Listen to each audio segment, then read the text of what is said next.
Hello and welcome to an episode of Historically Marked. I am Jason in Hollywood, California, and I am just outside the Hollywood Athletic Club, which was the site of the first Emmy Awards telecast and ceremony. So I'm going to show you a marker and tell you some history. Here we go. Alright, so right at the entrance of the Athletic Club, it says here on this site, on January 25th, 1949, the first Emmy Awards and telecasts were presented by the Academy of Television Arts and Sciences. Put up here in 1996.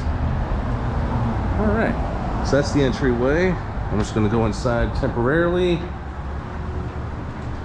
Now I can definitely feel the magic here. So like most athletic clubs around the country, it was a private place. You can have a membership with special credentials, and you have access to a bar, spa, pool, and whatever was considered modern and convenient at the time. This was founded by Charlie Chaplin, Rudolph Valentino, and Cecil B. DeMille, who were all big-time Hollywood guys back in the day. Fletcher Bowron, who was Los Angeles mayor at the time, spoke and gave a speech at the first ceremony. So the Los Angeles-based Academy of Television Awards and Sciences, also known as ATAS, established the Emmy Award as part of an image building and public relations opportunity. The first Emmy ceremony took place here, but solely to honor shows produced and aired locally in the Los Angeles area. Wow. Well, you gotta remember, TV was in its infancy, and it wasn't until the 1950s when shows like I Love Lucy and were becoming more popular, and everybody was getting a TV set, all the middle-class families, the post-World War II families. But at the time, you had Milton Berle on the air and a lot of other shows, but not very many as opposed to, today. Today you have so much selection.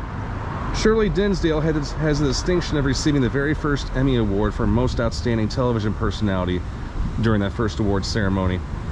So the term Emmy is a French alliteration of the television crew's slang term Emmy, the nickname for image orthicon, which is a camera tube once used in TV cameras.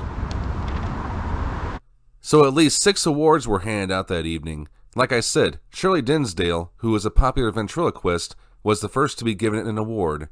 The pantomime quiz beat out 9 other Los Angeles-based shows for most popular television program. Louis McManus was given a special award for designing the Emmy Award statue. In the 1950s, the ATAS expanded the Emmys into a national event to honor shows aired nationwide on broadcast television. In 1955, the NATAS, the National Academy of Television Arts and Sciences, was formed in New York City as a sister organization to serve members on the East Coast. While the ATAS maintained a separate ceremony to honor shows aired locally in the Los Angeles area, the NATAS established regional chapters throughout the rest of the United States, with each one developing their own local ceremony for local programming. Originally, there was only one Emmy event held per year to honor shows nationally broadcast in the United States.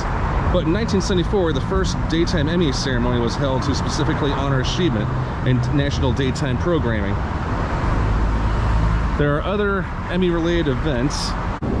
St. Louis, where I'm from, has our own as well.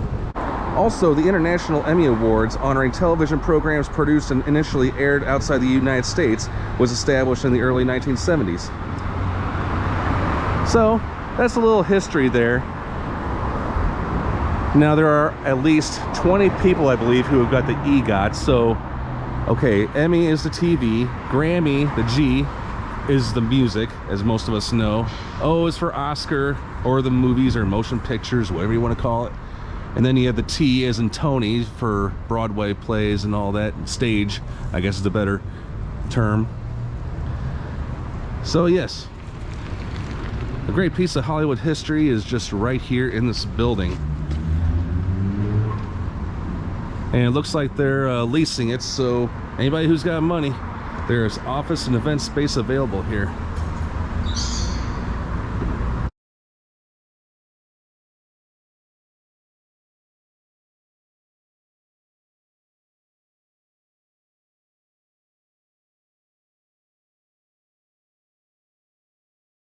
All right, thanks so much for tuning into this episode of Historically Marked. I am Jason, just outside the Hollywood Athletic Club in Hollywood, California. Signing off.